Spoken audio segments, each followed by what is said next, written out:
All right, so good morning and welcome to Little's Lab. My name is Miss Elizabeth. I know usually you have Miss Kim, but she is not here today. She left me her lesson plan, so we're doing all the stuff we would normally do with her, just with me instead. So hope you're having a good Saturday so far on this rainy Saturday. And I am going to go ahead and get things started and get our calendar pulled up. So give me just 1 second. All right, so we should all be seeing our calendar now. This is from a website called Starfall, and when we're in the building, we usually pull this calendar up on our big TV screen that's in here, and we have everyone take turns and come up and press buttons. And unfortunately, since we're not in the building, we're all at home, we can't really have you guys come up and touch the buttons, but you can pretend, and you can press the buttons along with me on your iPad screen or computer screen or wherever you're watching from. So if you want to go ahead and touch that big triangle button in the middle, it should get us started. So this is our month and our year. So our month that starts with an M, May, starts with that M sound. And we're in the month of May, and this is the last Little's Lab where we'll be in the month of May. Because when we have our next Little's Lab next week, it'll be June, which is the month that comes after May, and Miss Kim will be back for that one. So we are in our last Little's Lab of May, and our year is 2020, or 2020, as some people say. So if you want to go ahead and press that green arrow in the bottom corner, and it's going to take us to our calendar. Ready, go. So it's going to walk us through our days of the week.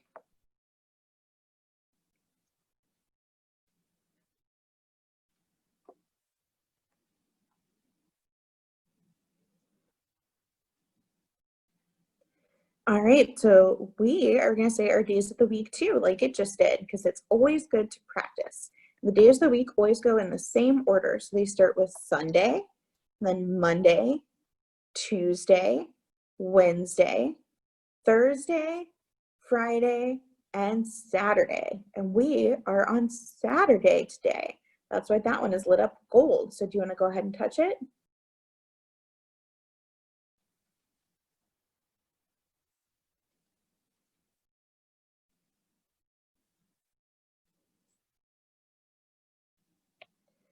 All right, so we got our month earlier, which is May, and then we got our day of the week, which is Saturday, which are the ones that are lit up in gold, and then our number is 30, which is a 3 and then a 0. So we are on May 30, where the purple star is, and there's only one more day left in May, the 31st. So tomorrow is the last day of May, and then on Monday, we start June.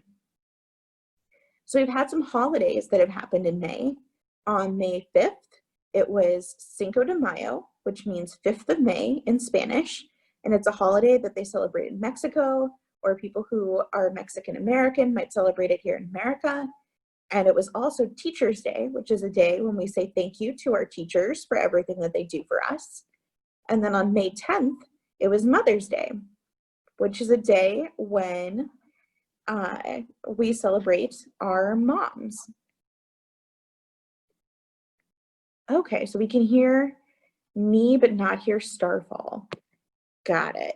I will see if I can fix that.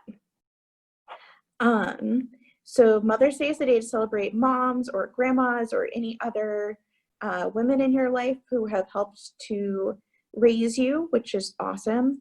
The 18th is Victoria Day, which is a day that they celebrate in Canada. So that's not a holiday that probably a lot of us celebrated, but maybe you did. And if you did, that's awesome. And then on the 25th, it was Memorial Day, which is a day that some people use it to honor people who are in the military who passed away. And some people use it to honor any of their loved ones who have passed away, whether they are in the military or not, and go put flowers on their graves at cemeteries maybe, or just think about good memories that they had with them. So those are all the holidays that we had in May, and they have all passed now because we are over here on the purple star on May 30th. So we're going to go ahead and drag our day, Saturday, and our date, which we said was 30, into that square. And if you were in the building, I would have one of you come up and drag it on the screen, but we're just going to pretend. And then our last thing is that we get these pieces of cake over here to put on people's birthdays. So if you had a birthday in the month of May, let me know in the chat what day it was, and we will put a piece of cake on that day. My birthday is in June, so I don't have a May birthday, but maybe one of you has a May birthday. So if you do, just let me know in the chat, and I will put a piece of cake on that day. Give you 1 second to type if you need to.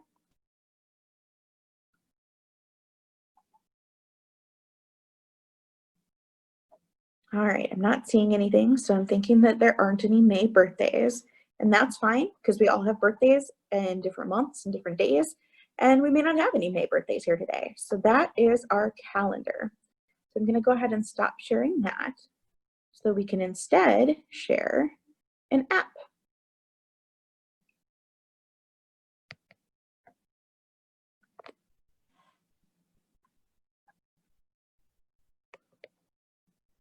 All right, so you should be seeing what's on my screen right now, and we're going to open Epic Books, and we're going to read a book called W is for Wind, a Weather Alphabet.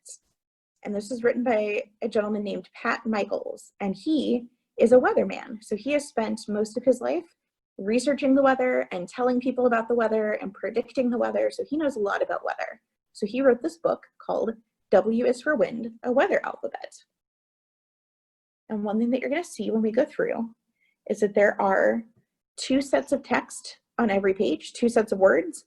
So there's one that goes really in depth like this and talks about all kinds of important science concepts related to weather. And then the other set of words is a lot shorter and rhymes. And we're going to read these shorter rhyming ones today. But if this is something that you're really interested in, you really like the weather, you want to learn more about it, you can always pick up this book for yourself and go back on your own and read these longer parts. And again, it's called W is for Wind. So we're going to go ahead and read our book. A is for atmosphere. Rivers of air flow around the earth every day. It gives us the oxygen we need to live and play. The winds constantly shift and move from place to place. They bring the gentle breezes you feel upon your face. B is for barometer. As our atmosphere grows larger and smaller, the barometer will become shorter and taller. The long tube of mercury will show the measure, always sensing the weight of air pressure. So a barometer is a tool that people who study the weather use to look at something called air pressure. And as the air pressure changes, that can be a way to predict if there's going to be a storm sometime soon. So it's a very important tool that they use to study the weather. C is for cloud. Sometimes they are puffy and white, and they make animal shapes that delight. But clouds have a more serious role. Some contain rain that makes the plants grow. So when you have white fluffy clouds like the one in the picture, it's probably a nice sunny day. But as the clouds turn gray or black, it's probably going to rain soon because those are storm clouds. So there are different kinds of clouds. And sometimes they look like stuff, like the one in the picture looks like a sheep. Got a picture of a man and his dog out in the woods. And D is for dew. Gentle droplets form on the leaves and grass. Morning turns cool and still as the hours pass. Water becomes thick and coats the tall trees. Dew drips from the cups of the water-filled leaves. So if you've ever gone outside early in the morning and felt wet grass under your feet, the reason the grass is wet is because it's covered in dew, which starts with a D. E is for evaporation. The summer steam rises from an afternoon shower. The ground is almost dry within an hour. And where does the water go from there? It disappears and goes back into the air. So evaporation is when water dries up and goes back into the air. F is for funnel cloud. Sometimes clouds become fierce and dark. They fill with water and begin to spark. They spin like tops around and around. We call them tornadoes when they touch the ground. So funnel clouds are kinds of clouds that can become tornadoes. So when you see a funnel cloud, it's probably time to find shelter somewhere. Whoop. Let's get this page to turn. There we go. G is for glacier. The trenches are marked by a large ice form. Where highlands once stood, now valleys are born. The glacier slides south during the years of cold. The landscape takes shape from the large ice mold. So glaciers are these big mountains or cliffs made out of ice. And got some penguins hanging out here. We've got a bigger picture, a giant glacier, so you can see what one looks like. H is for hurricane. The winds swirl around in a large formation. Storms of this size need no magnification. Meteorologists study them with eyes from space. For some, the storm is something to chase. So hurricanes are a lot like tornadoes, except they happen near water. So that's why states like Florida or Louisiana get a lot of hurricanes, because they're next to the ocean. And we don't get hurricanes in Nebraska because we aren't really next to any water. And the app that we're going to play with today has some weather we can demonstrate, and it will have hurricanes in it. I is for ice. Winter is full of beautiful snow and ice. Some of it is dangerous, yet most of it is nice. A coating of white covers most of the lakes. The floating snow falls in glittering flakes. So ice can be super pretty, like these icicles here, or if you go ice skating, but it can also be very slippery if it's on the sidewalks by your house. J is for jet stream. The jet stream has a really fast name. It keeps the weather from being the same. North and south, it makes the air flow. With its constant changing, it makes our weather go. So the jet stream is a stream of air, and it can change the weather. It can affect what kinds of weather you have in an area, and it's just really fast moving wind. K is for knots. If the wind blows, mariners give it a different name, not measured in miles, but almost the same. Sailors know they should take heed to adjust their sails for maximum speed. So mariners is a word for people who sail on boats, and people who sail on boats measure the speed of the wind, not in like miles per hour, like you would use in your car, but in knots. So it's a different measurement of how fast things are going, and they use it to measure the wind. L is for lightning. Dancing across the nighttime sky, lightning is reflected in your eye. Its power seems somewhat of a mystery. If we could catch it, we might change history. So if you've ever looked outside during a thunderstorm, you've probably seen lightning. Thunder and lightning usually go together. And lightning is just a big bolt of electricity that comes out of the sky. I think there's a better picture. Yep, there's a better picture of it right there. So that's what some lightning looks like. And here is our M, meteorologist. How will we know what tomorrow may bring? The weather is constantly changing everything. It's a serious challenge to say if it will rain, especially when there is much to lose or gain. So meteorologists are people who study the weather. And if you've ever seen your mom or dad watching the weather on TV, they were watching a meteorologist. And meteorologists are people who predict if it's going to rain or snow or be sunny or what the temperature will be by studying weather patterns and by knowing a whole bunch about weather from going to school for it. So the weather people you see on TV are meteorologists. N is for northern lights. The colors that dance through the northern sky make the heart jump with sheer joy to the eye.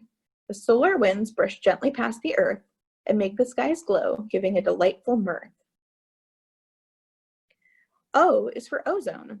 It surrounds the earth with a massive covering. Without it, there would be lots of suffering. It keeps us safe from the sun's burning rays, and we have to preserve the ozone's protective ways. So the ozone is like a layer of atmosphere, which was our A word, that protects us from getting too much heat from the sun. P is for precipitation. Sometimes it falls in a gentle shower, but thunderstorms offer much more power. In winter it falls as snow or sleet, and rain that freezes on the street. So precipitation is a word for water that falls from the sky. So precipitation could be snow or rain or sleet or hail, any kind of water that falls from the sky. Q is for quick weather changes. The wind turns around with the blink of an eye. The temperature drops and clouds fill the sky. Weather instruments swing wildly, going forward and back. As the storm approaches, satellite and radar watch its track. So sometimes in Nebraska, we have some quick weather changes. It might be super cold one day and super warm the next. So, that's why it's important to watch those meteorologists who are on TV and can tell us what to expect. R is for rainbow. When sunlight shines on the rain just right, it gives us a most beautiful, colorful sight. It inspires a promise of hope and love, a message that seems to come from above. So if you've ever looked outside after a rainstorm, you may have seen a rainbow outside, and they're very pretty. We've got our picture for S. Got a girl up here on the cliff. She's got her flip-flops off. Someone diving in. S is for sunshine. The sand reflects the warmth on your face. A breeze carries sounds of a summer place. Buckets of seashells dry in the bright light. Children splash through the water with delight. T is for tornado. From the storm's bottom, the funnel cloud is attached. The tornado's wind power on Earth is unmatched. The twister can make long marks on the land below, sometimes destroying homes, such sadness it can bestow. So like our F funnel cloud earlier, the funnel cloud is the big part at the top, and then the tornado is coming down out of it, and tornadoes can be very dangerous. If you ever hear that there's a tornado watch or tornado warning, or you hear sirens going off, definitely find your grown-up, because they will know where the safest place to be is, and they can take you somewhere where you will be nice and safe and protected from the storm. We've got some more tornado pictures here. U is for umbrella. They pop up like mushrooms after a spring rain. Wet city streets transform into a colorful train. A parade of umbrellas, each one a different size. Still the confusion of whose is no surprise. When you go out in the rain, you might have to take an umbrella or wear a raincoat or some rain boots like the person in the picture. V is for vapor.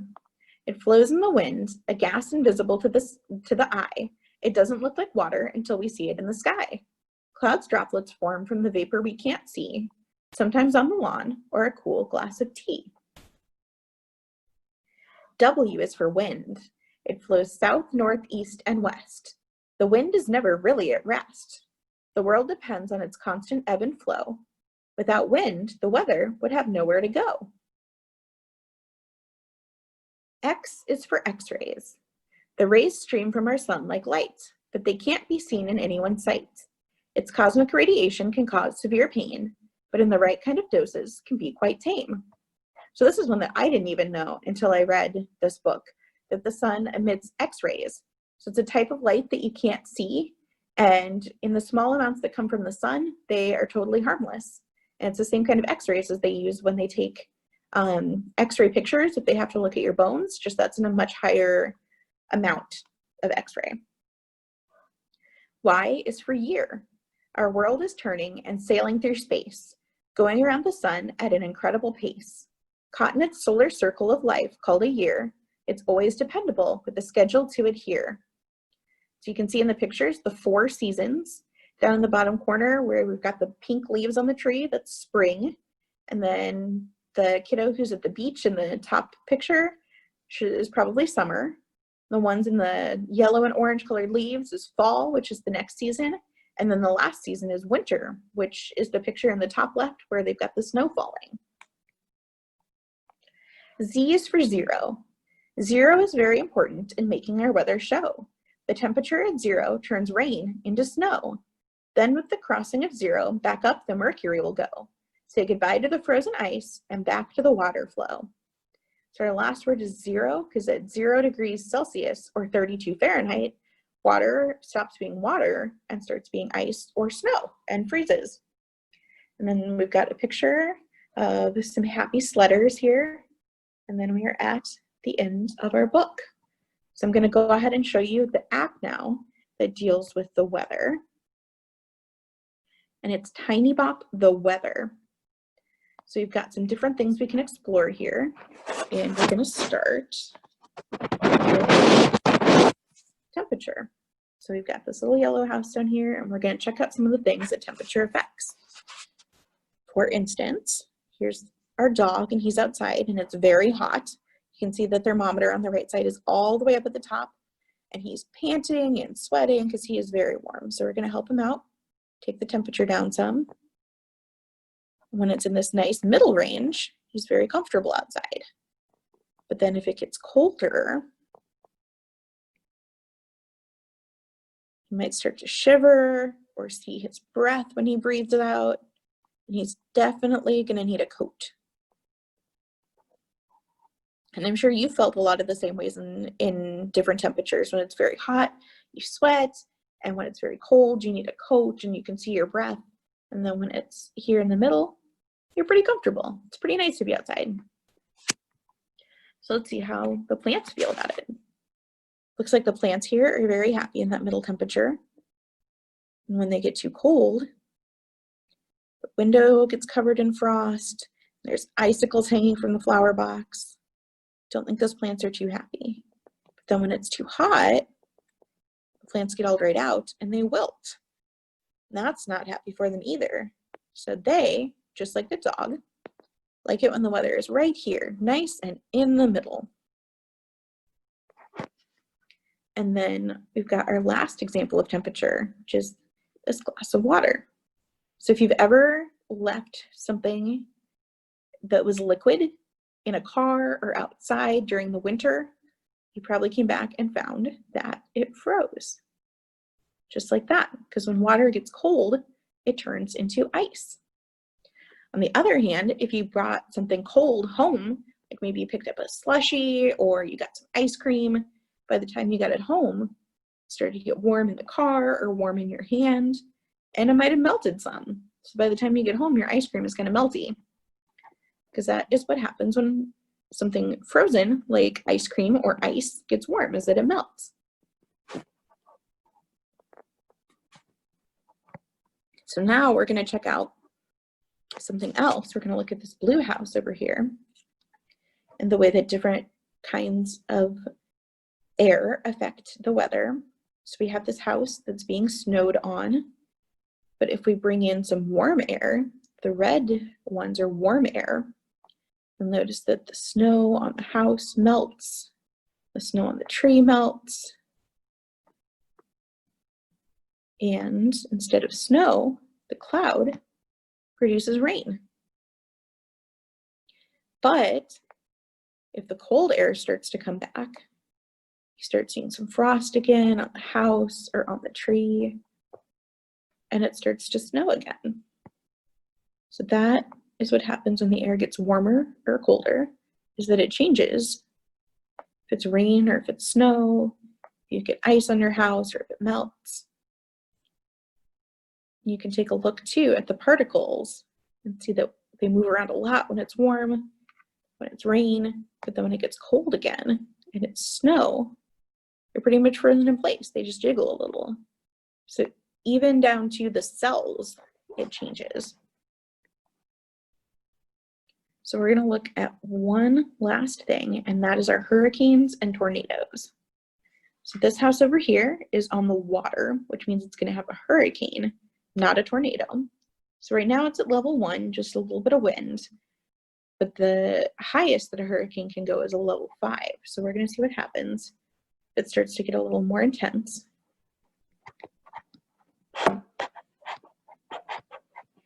You can see that the trees are rocking, the house is swaying, the roof is blowing off because the wind is so strong and there's so much rain coming down. This is why hurricanes can be very, very dangerous. And in the end, it knocks the house all the way down. And if you look at tornadoes, some of which we get here in Nebraska, they do something similar. So right now it's just a cloud up in the sky. It's a funnel cloud, like we talked about in our book. But when it gets more intense, the wind starts to go up. You can see the trees are blowing, the roof is blowing off of the house. Even the big tractor down here is getting blown around. And that's why, you know, if you hear the sirens or if you hear that there's a tornado watch or warning, it's very important to find your grown-up and figure out where you should go to be safe, because tornadoes can be very powerful, just like that one there was. And it's important to go somewhere where you can be safe. Then we can also look at what some clouds look like when they're not being rain or tornadoes. And this is just making some fluffy white clouds. We can see some of the things in the sky that fly through the clouds. Balloons and drones. When you go up a little higher, there's helicopters.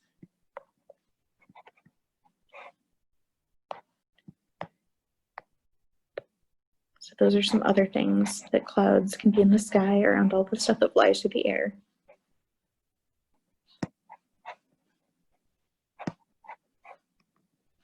All right, so that is our Tiny Bop weather app. And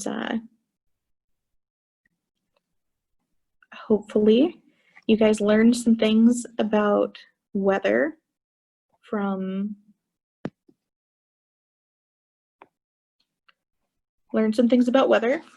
the book and from the app.